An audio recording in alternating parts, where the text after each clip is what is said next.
अगर मैं बेन 10 के अंदर यूज हुए ए से लेकर जेड तक से स्टार्ट होने वाले वेपन्स का नाम लिखूं ना एक एक करके तो सबके सब लिखा जाएंगे। और बेन 10 की एंटायर सीरीज में कई खतरनाक वेपन्स को यूज होते हुए दिखाया गया है। कुछ तो इतने खतरनाक थे कि दुनिया का सर्वनाश कर सकते थे, यूनिवर्स लेवल का डिस्ट्रक्शन। कई ऐसे वेपन थे जो दोनों पक्षों से यूज हुए हैं। अगर मैं बात करूँ तो दुश्मन के साइड से भी हुए हैं और बेन 10 की टीम के साइड से भी हुए हैं। लेकिन क्या तुम सबको पता है बेन 10 फ्रेंचाइज के अंदर सबसे डेडली वेपन्स का कॉम्बिनेशन कौन सा है? ये मेरे पीओवी के हिसाब से है, तुम्हारा कुछ और हो सकता है। मैं ऐसे दो डेडली वेपन का कॉम्बिनेशन बताने जा रहा हूँ। अगर वो बेन 10 फ्रेंचाइज के अंदर किसी और के पास भी हुआ ना तो दुनिया उसके कदमों में समझो। और वो डेडली कॉम्बिनेशन है बेन 10 की ओमनिट्रिक्स और सेकंड है एस्क्लॉन की तलवार। बेन 10 के अल्टीमेट सीजन के लास्ट एपिसोड में हमने देखा था कि बेन के पास जब एस्क्लॉन की तलवार थी तो ओमनिट्रिक्स प्लस एस्क्लॉन का क्या डेडली कॉम्बो बना था। बेन उसकी पावर को झेल नहीं पा रहा था, पावर उसके सर पे चढ़ गया था। अगर बेन चाहता तो पूरी कायनात को अपने कदमों में झुका सकता था। अब मैं एस्क्लॉन और ओमनिट्रिक्स को डेडली कॉम्बिनेशन क्यों बोल रहा हूँ तो एक्सप्लेनेशन सुनो। पहले ओमनिट्रिक्स की बात करते हैं। हमने क्लासिक बेन से लेकर रिबूट तक कितने ओमनिट्रिक्स की वैरायटी देख चुके हैं और हम सबको पता है कौन कौन सी ओमनिट्रिक्स आफ्टर रिकैलिब्रेशन कितने पानी में है। ओमनिट्रिक्स की पावर तुम सब जानते हो, क्या फीचर्स है, क्या करने का कैपेबल रखता है ओमनिट्रिक्स। मतलब ये समझ लो यूनिवर्स लेवल को हिला देने वाला पावर बेन की कलाई पे है और वो क्रिएटेड बाय एजमथ है। अब बात करते हैं एस्क्लॉन के बारे में। बिफोर ओमनिट्रिक्स क्रिएशन एजमथ की फर्स्ट क्रिएशन है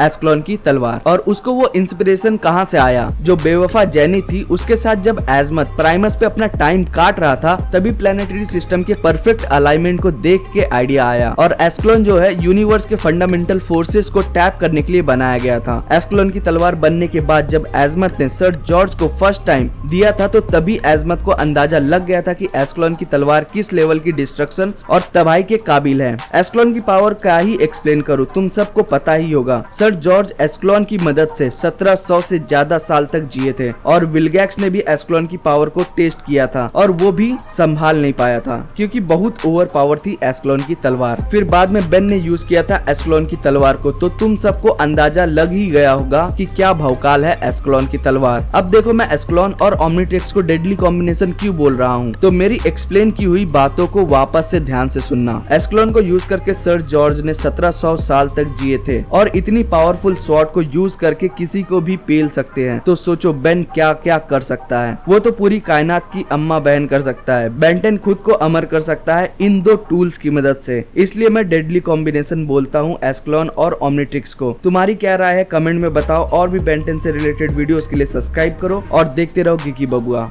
बाय।